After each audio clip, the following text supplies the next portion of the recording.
నేడు చూడండి, దేవుని వాక్యం ఎంతసేపు బోధిస్తున్నారు? దేవుని వాక్యం ఎంతసేపు ఉంటుంది? దేని గురించి ఉంటుంది? ఎంతమంది ఆ యొక్క కాన్సర్ట్‌లకో, లేదంటే ఆ యొక్క మ్యూజిక్ ప్రోగ్రామ్‌లకో, అటువంటి వారి దగ్గరకో వెళ్ళేవారు ఎంతమంది పరిశుద్ధమైన జీవితాన్ని జీవిస్తున్నారు? ఎంతమంది పాపాలకు దూరంగా జీవిస్తున్నారు? ఎంతమంది విధేయతలతోటి, భయభక్తులతో దేవుడిని సేవిస్తున్నారు? ఏం లేదు. వారిని ఆ మ్యూజిక్ కాన్సర్ట్‌లు తీసేయమని చెప్పండి. ఆ స్టేడియంలు పెట్టొద్దని చెప్పండి. రారు. మేము ఓన్లీ వాక్యం చెబుతాము, మంచి వాక్యం చెబుతాము, దేవుని గురించిన సత్యాలు చెబుతాము, మర్మాలు చెబుతాము, రండి వినండి అంటే ఎంతమంది యవనస్తులు వస్తారు?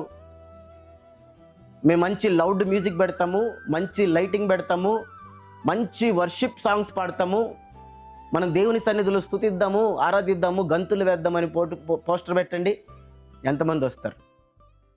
ఈ ఒక్క డిఫరెన్స్ మనకు తెలీదా? నేడు యవనస్తులు దేని కొరకు వెళ్తున్నారు? ఎంజాయ్ చేయడానికి వెళ్తున్నారు. ఎందుకంటే అక్కడ ఎంటర్టైన్మెంట్ దొరుకుతుంది, అక్కడ మంచి పాటలు ఉంటాయి, మంచి ఎంటర్టైన్మెంట్ ఉంటుంది. ప్రియులారా, మోసపోకండి. సాతాను ధరించినటువంటి ఆ వెలుగుదూత వేషాన్ని చూసి మోసపోకండి. నేడు ఉన్నటువంటి యవనస్తులారా జాగ్రత్తగా ఆలోచించండి. లేదంటే యవనస్తులను కలిగినటువంటి తల్లిదండ్రులారా జాగ్రత్తగా ఆలోచించండి.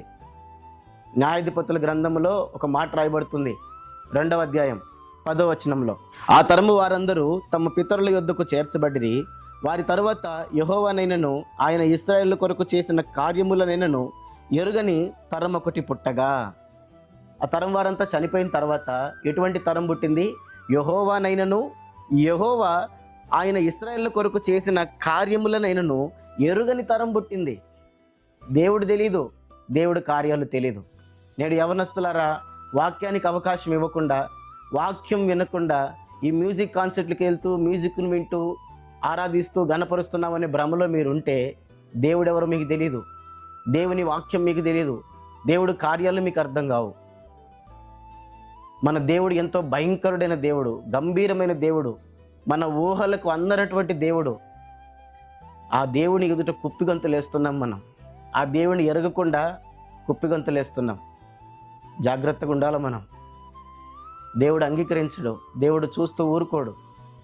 వాటి నుంచి మనం బయటికి రావాలి. నేడు ఉన్నటువంటి యవనస్తులు మీరు గ్రహించకపోతే నెక్స్ట్ తరం వచ్చేది దేవుని ఎరుగని తరమే. నేడున్న ఈ వీడియోను చూస్తున్న తల్లిదండ్రులారా గమనించండి.